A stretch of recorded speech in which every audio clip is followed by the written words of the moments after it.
Okay, so back again. Here we go. I'm going to read some things off the computer here. And please forgive me if these verses don't read exactly as your Bible would read.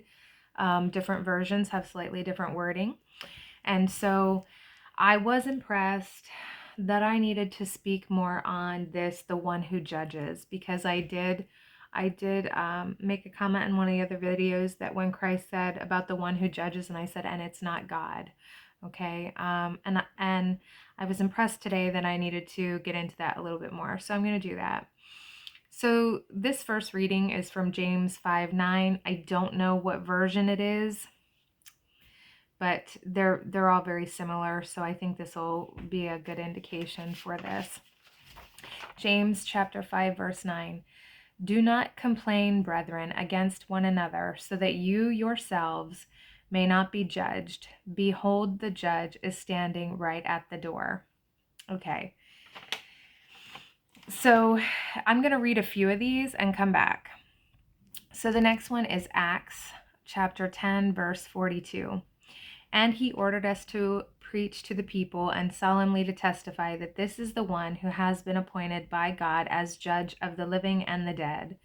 That one is a little harder, so we're going to do it at least one more and then come back. 2 Corinthians chapter 5 verse 10.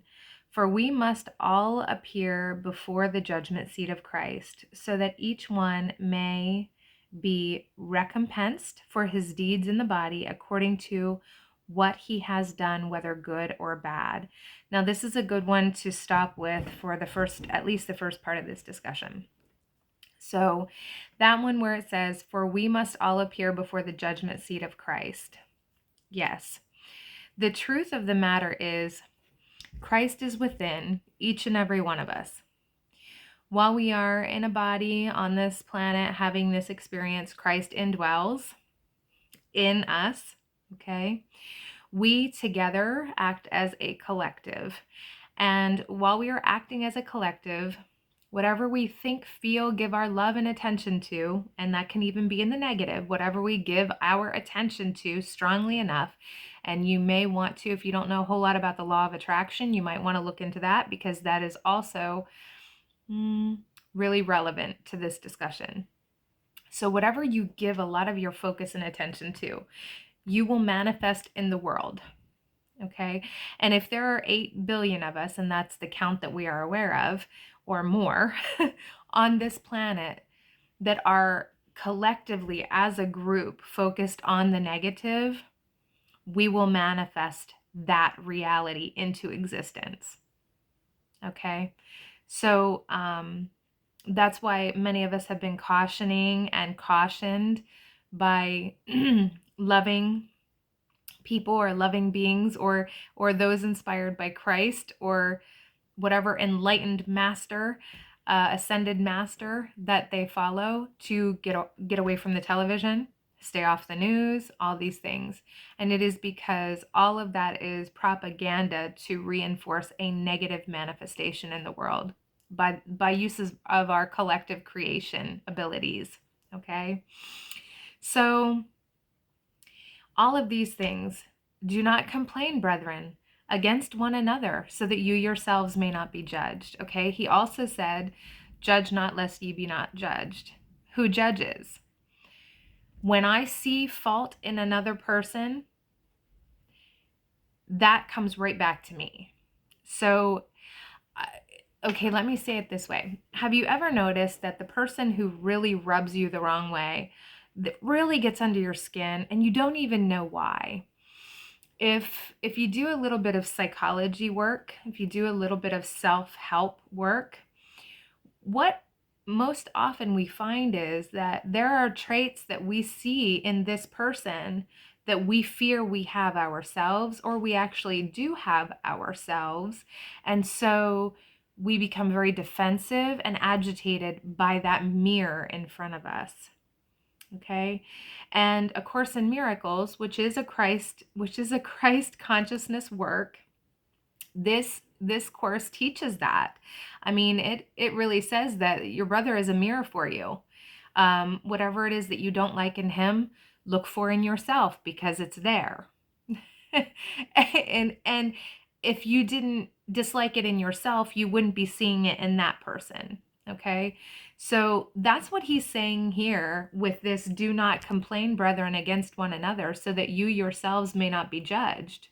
Behold, the judge is standing right at the door, because it's the one whose eyes you're looking out. There's your judge. Okay. And he ordered us to preach to the people and solemnly to testify that this is the one who has been appointed by God as judge of the living and the dead. Now, this is a little more difficult. Okay. One who has been appointed by God as judge of the living and the dead. And again, that could still be referring to the same thing, because yes, thank you. When we bring the past into this moment, we are judging the dead. When we bring the past into this moment, it is now alive again. Okay? When we are not present right here, right now, and we are fixated on what might happen tomorrow, we are no longer in the present moment. And Christ did counsel about that in other teachings, where he said tomorrow will have its own worries. So really, he was the very first teacher of now. Okay. Little shout out to Ram Dass, my friend, wherever you are. One of the first teachers of living in the now, being in the now, through his amazing journey into psychedelics and whatnot. Not advocating that, by the way. Kind of scares me. Not going there. So let's read a couple more and see if I have any juice left. The next one is going to be Acts chapter 17, verse 31. Because he has fixed a day in which he will judge the world in righteousness through a man whom he has appointed, having furnished proof to all men by raising him from the dead. Okay, I'm going to pause here because I have to read this one again. My mind is starting to get a little frazzled, so I'm going to read it and I'll come right back. Okay,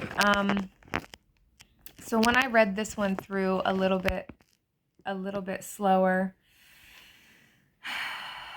and focused on it, what I gathered from that one is, I was actually looking at this earlier today, and because I believe that Spirit works this way, I'm going to take it on great confidence that they are connected. Because he has fixed a day in which he will judge the world in righteousness through a man whom he has appointed, having furnished proof to all men by raising him from the dead. So, there are several things that could be happening here. One of which could be, we're talking about Christ, and of course it was written that Christ arose on the third day.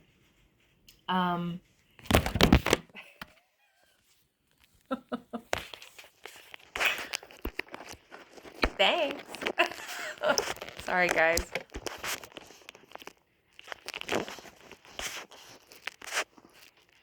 I'm going to take that as a positive thing, see, because I'm hoping to manifest a wonderful reality for all of us. So I'm going to take that as a positive thing and just say hello to whoever's here. Thank you.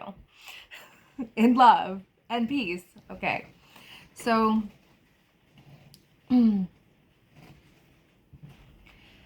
because he has fixed a day. Okay, so what I was first impressed to talk about, and I was a little bit anxious to even speak this, and then the phone fell, so I guess I need to do that. Because as I started to think of the second train of thought, which I was going to use, the phone fell. So that may have been trying to redirect me back to the first. So the first thought was, what I had read about earlier today, was that when John the Baptist had been beheaded, as it was written in the scriptures, John the Baptist had been beheaded, and when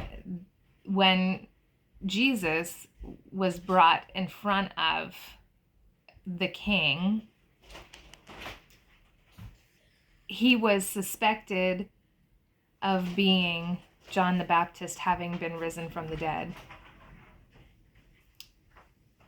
Excuse me just a minute. Okay, sorry, child interruption. Okay, so that's what I had been reading about earlier today. The story is about when they were asking who Jesus was, and they were asking about Elijah, and Jesus had said that Elijah had already come, but Elijah would come. And so this is really interesting because I know most Christians don't believe in reincarnation, but a lot of what is in the Bible really points to reincarnation, even the rising of Christ, even the Christ coming back from the dead. It all speaks to reincarnation. I really wish you Christians who believe in a one and done, I really, really, really wish you are right, because I really don't want to do this again. But, I don't know. So the next thing, yes, through a man that he has appointed, having furnished proof to all men by raising him from the dead. Okay. So the second train of thought was that Christ arose from the dead. Did Christ raise himself from the dead? He absolutely did. If you want to think of it that the Father did that, you can. Christ had that ability. So he knew how to, it's alchemy. Yes, I'm hearing alchemy. He knew how to make things, how to mold things out of the material form, how to manipulate matter. So he knew that the body was something that he could reconstruct at will. He didn't, and he would have said, that's true. He would have said that it was not his power, but the power was the Father's, and that he was doing the work of that one which sent him, being the Father. He would not have taken credit for it, because he was just completely humble. And just an absolutely amazing person, being.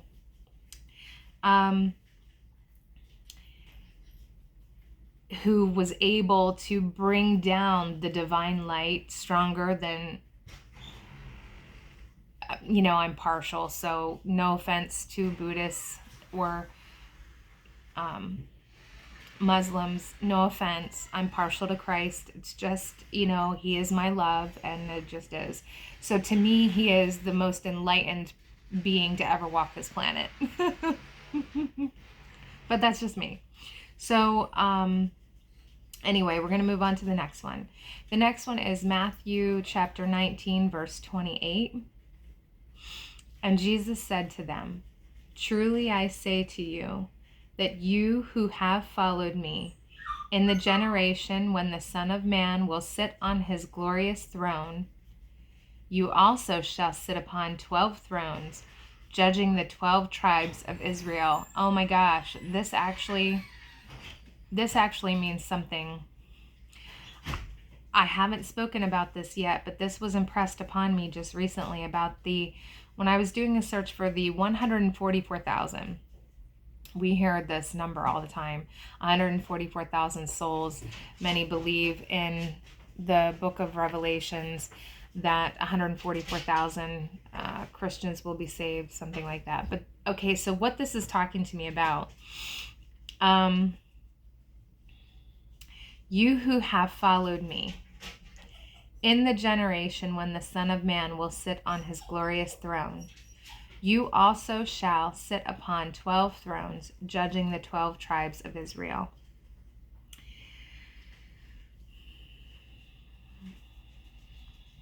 Okay. The word judging, I feel, is not correct. The word judging, I feel, should be leading, or the use of great discernment. So I think this harkens back to the 144,000. Those of us who have followed Christ are those of us who have come here to reiterate his message of love in spite of what the world might believe. Okay? Some of us even to the point of saying, you can't serve two masters. You can't serve two masters. You either serve the God of love or the God of the world. And Christ's message was witnessing of the God of love, and destruction and vengeance and any of those things are not of the God of love. We need to be very careful in our discernment, okay? And what this is telling me is, in the generation when the Son of Man will sit on his glorious throne, you also shall sit upon 12 thrones. So when the message of Christ, we are in the second coming, believe it or not. We are in the second coming. The second coming of Christ. Wouldn't it be wonderful if he really returned in a body? I just don't know that that is true. The second coming of Christ is this resurgence of his message being brought again. This resurgence of the message of love being spread profusely across our planet. The orchestration of negativity that has gone on with that which precipitated shutdowns. These were all things of shadow or darkness. And what is coming out of that is light. And those of us who are bringing the light are really bringing the light. And some of us really woke up a whole lot more when the darkness was fuller and thicker. And it was a call to action. It really started to bring the light workers out. It started to revive us. And so when Christ, the message of love, when the message of love has been fully understood and accepted and implemented on this planet, there will be those, and I'm going to say those of the 144,000, that are going to be in a position to sit as, I don't want to say leaders in the sense of any type of authority, but that those around them will listen to what they have to offer as far as wisdom and teaching, and that they will be revered in their communities, that they will be sought for what information they have to give. And it's not about judging, though. It's not about judging. It is really about helping, serving from that place of the ability of discernment. So, okay, let's go on to the next one. Luke chapter 22, verse 30. That you may eat and drink at my table in my kingdom, and you will sit on thrones judging the 12 tribes of Israel. Okay. So it sounds to me like this one is Luke's version of the previous verse I just read that was from Matthew. That you may eat and drink at my table in my kingdom, which we will. Because once we have accepted Christ consciousness, once we have opened our hearts and minds and awareness to the love that is Christ consciousness, we will all be in the kingdom, because that's what it is. The kingdom is manifestation of the love of Christ that is indwelt always, and it's manifested out into material or matter and creates. It is the creative force. And we have this creative force, and we create constantly, either in love or not. We are constantly creating, which is manifestation. We are creating within the material plane. We are making things into materialized reality, whatever reality it is. Okay. And again, the judging the 12 tribes. We really have to look at that word and be a little better about that. I don't know what the original text word was. I don't know if it's a slight mistranslation or if there just wasn't a word for that in the proper language. It is not about judging. It is it is really about about leading from a place of service. It's not about judging. It's about being the one that says, look, this is what this is. This is what I recommend. I really believe that it is best for all if, and, being respectful of each other. It's not about judging. John chapter 5, verse 22. For not even the Father judges anyone, but he has given all judgment to the Son. That is true. Okay. What does it say? Not even the Father judges anyone, but he has given all judgment to the Son. And this has been misconstrued to think that Christ is judging us. I really wish that Christ were going to be my judge, because I'm sure he'd be a lot more lenient than I'm going to be. Again, this is speaking about the Father. Our Father in heaven does not judge because he knows nothing of the things of judgment, condemnation, fear, anger. God, source, ultimate, infinite creator, knows nothing of these concepts, nothing, because he only knows what he is, and that is absolute love. And so even the Father judges, for not even the Father judges anyone, but he has given all judgment to the Son. And this was construed as giving it to Christ. And I'm going to say that's true to a point, because Christ is indwelt. Christ is in us.